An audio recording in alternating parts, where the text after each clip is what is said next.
Dallas Cowboys defeat the Washington Redskins 31-26. You are watching the MJ Take on Sports Fan Entertainment.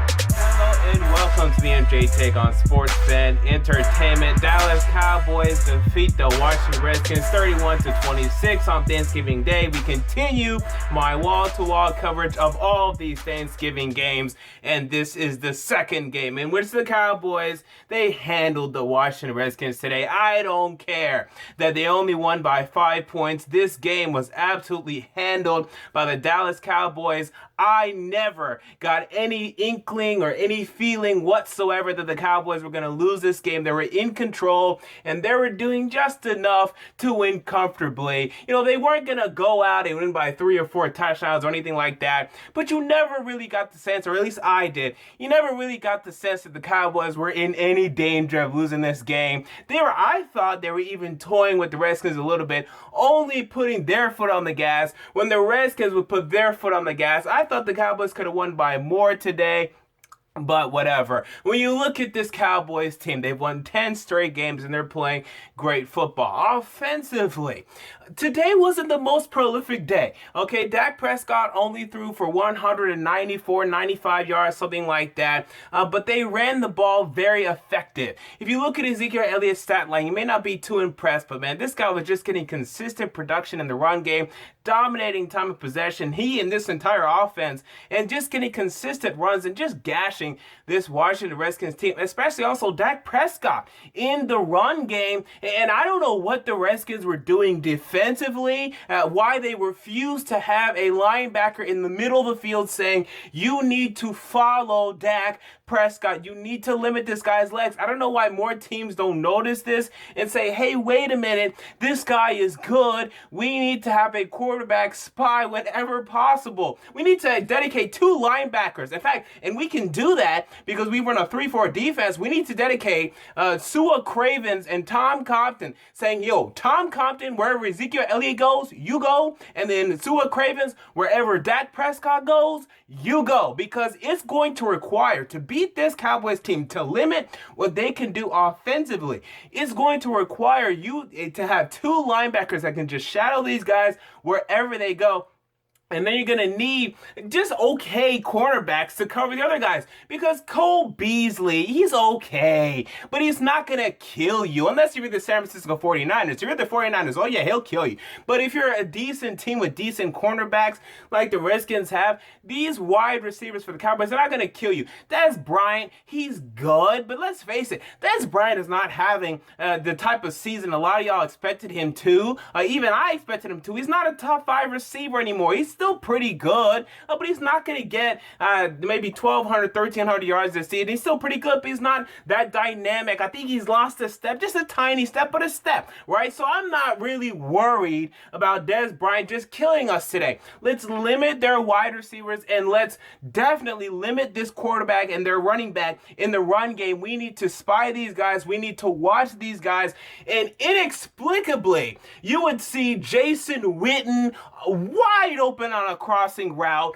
wide open on a curl, wide open here and there, and catching balls behind his back, getting hold of the ball, and then running for another 10 yards without being touched.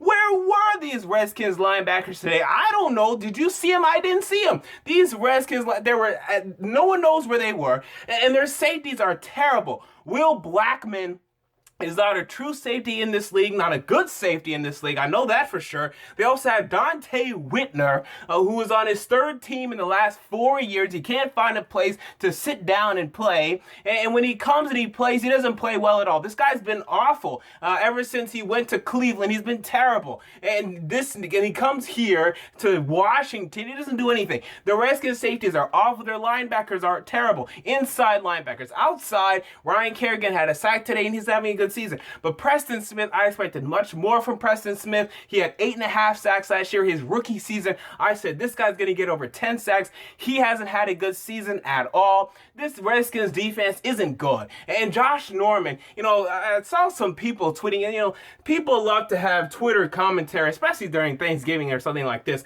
saying Josh Norman's getting overpaid. Hello, he's clearly the best player on this defense. He won them a football game last week. If you haven't been paying attention, and today you can look at him matching up against Dez Bryant, saying, oh, he didn't match up against Dez Bryant all the time. For some reason, they're not asking him to do that, but whenever he was matched up against him, I thought he did a pretty good job. Josh Norman, to me, is the savior of this defense. If it wasn't for him, this defense would be just awful. They wouldn't have 6 wins right now. They'd have 4 or 5. I think he's so crucial to this team because there's so many players on this defense that aren't good. And schematically, again, I think they did a horrible job in terms of decision making, in terms of delegating roles, in terms of planning to go up against this Cowboys defense. And you can actually think, okay, and say, well, maybe it's because of the quick turnaround, right? Okay, so they had the Sunday night game only 3 days ago. Now they have to go up against the Cowboys on Thursday. That's a very quick turnaround. But again, I heard a lot of people making this argument this week. But guys, the Cowboys, they played on Sunday too. The Redskins aren't the only team that played on Sunday. Now, sure, the Redskins did play, like 7 or 8 hours later. Who cares?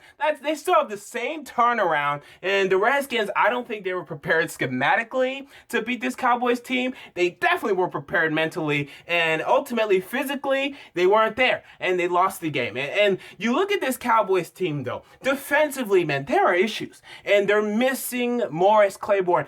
Kirk Cousins threw for 449 yards today.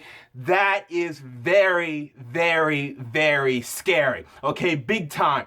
Now, what's actually good, though, for the Cowboys, this is a year where, for some reason, the dominating quarterbacks, the best quarterbacks in the league, the most talented quarterbacks, they're not making the playoffs this year. Drew Brees is going to be in the playoffs. Aaron Rodgers is not going to be in the playoffs. Andrew Luck is not going to be in the playoffs, although he's in the AFC, but it's not going to be in the playoffs. This is a year in which the best quarterbacks in the league, the quarterbacks that put up a bunch of stats, Roethlisberger, Rivers, all these big-time quarterbacks, they're not going to be in the playoffs. And if they were in the playoffs, I would say, man, the Cowboys might lose to them. But instead, the Cowboys, they're going to go up against Eli Manning, who is not going to rip up their secondary. They're going to go up against this Redskins team again, if they go to the playoffs. I'm not that afraid about that. The Seahawks, now that's interesting, okay? But the Seahawks passing offense hasn't been that prolific yet this season, so I'm not worried about that either. This is a perfect year for this Cowboys team where their biggest weakness is if they go up against a good quarterback and a good passing game, they are in trouble. We saw 449 yards by Kirk Cousins today. The problem for the Redskins offensively was they could not convert in the red zone, more so because of them than the Cowboys defense. The Cowboys defense, it's pretty good, but not against the pass. It's just not, right? And against the run, they're very good. I mean, they slowed down Robert Kelly today, but they have some issues in terms of passing defense. But the Redskins couldn't take advantage of that in the red zone. If they were going up against an Aaron Rodgers-led playoff team or a Drew Brees-led playoff team or a Lions team that was actually more predicated on their passing game, right now they're not that prolific offensively in terms of the passing game, then I would be really afraid for this Cowboys team, but they're just not. This is a perfect year for this team, so that's just something to think about looking forward. When it comes to this Redskins passing, or just their overall offense, yet again, Robert Kelly. I said last game when they whooped the Green Bay Packers, I said don't be that impressed by Robert Kelly, right? Because I saw a couple nights ago, a couple of weeks ago, whatever, when Jordan Howard went up against the Minnesota Vikings, I said, look at this guy's traits. Look at his running back ability. Look at his running back vision. I can see the traits and the skills and the tendencies and the attributes that make up a good running back here. Robert Kelly's game against the Packers, I didn't see anything. I thought he was okay. I thought he was alright, but I didn't see anything worth a damn. And today, absolutely limited, 14 carries, 37 yards. Don't fall in love with Fat Rob. Okay, I think they call him Fat Rob for a reason. I don't think that's a very endearing nickname at all for a running back. I mean, that's just as far as I'm concerned. But anyway, I don't think he's that impressive. I'm still looking to upgrade the running back position this upcoming offseason. If I'm the Redskins general manager, Scott McCloughan, I'm looking at Christian McCaffrey. I'm looking at Dante Freeman. I'm looking at Leonard Fournette. I'm looking at Dalvin Cook, right? Because I don't think Robert Kelly's the guy. He's okay. He had a very good game.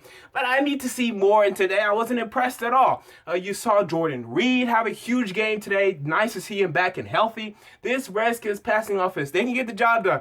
But in the red zone, can they convert? They couldn't do it. They can move down the field with ease. Can they convert in the red zone? They can't do it until they can do it consistently. They're just not a true Super Bowl threat. Now they're, 4.5 games or 3.5 games behind the Cowboys. They're done for the NFC East. And the playoffs is a very interesting conversation to have because the Eagles are catching up. And I think they're the only real threat. Okay, you can talk about the Minnesota Vikings.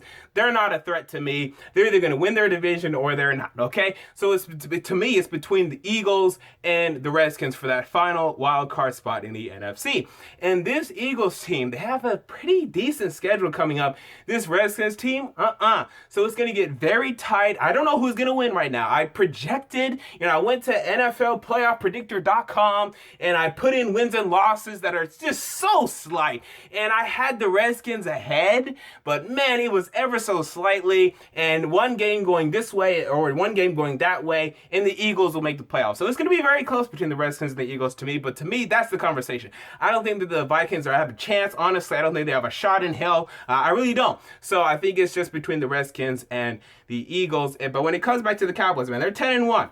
And I do see 2 losses. I think you will lose. I think, and you're not going to like to hear this because Cowboy fans, they think they're unbeatable.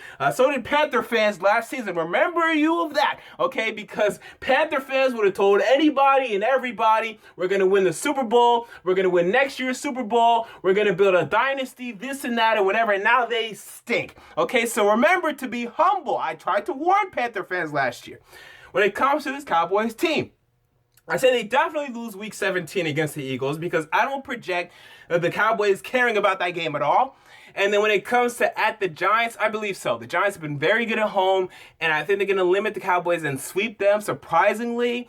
But beyond that, I don't see them losing any games. I think they go to Minnesota and win. I think they face the Bucs or something like that. They should beat that team. This Cowboys team, they're pretty good, right? And they're going to go to the playoffs. Can they win with a rookie quarterback and a rookie running back? Because of the reasons that I laid out earlier in this video, I don't see why not. We're going to see what happens. So there you go. Those are my thoughts on the Dallas Cowboys versus Washington Redskins Thanksgiving Day game. What are yours? Comment down below. I want to know. If you enjoyed the video, make sure to like, comment, and most importantly, to subscribe. And until next time, this has been the MJ Take on Sports Fan Entertainment, and I'm out.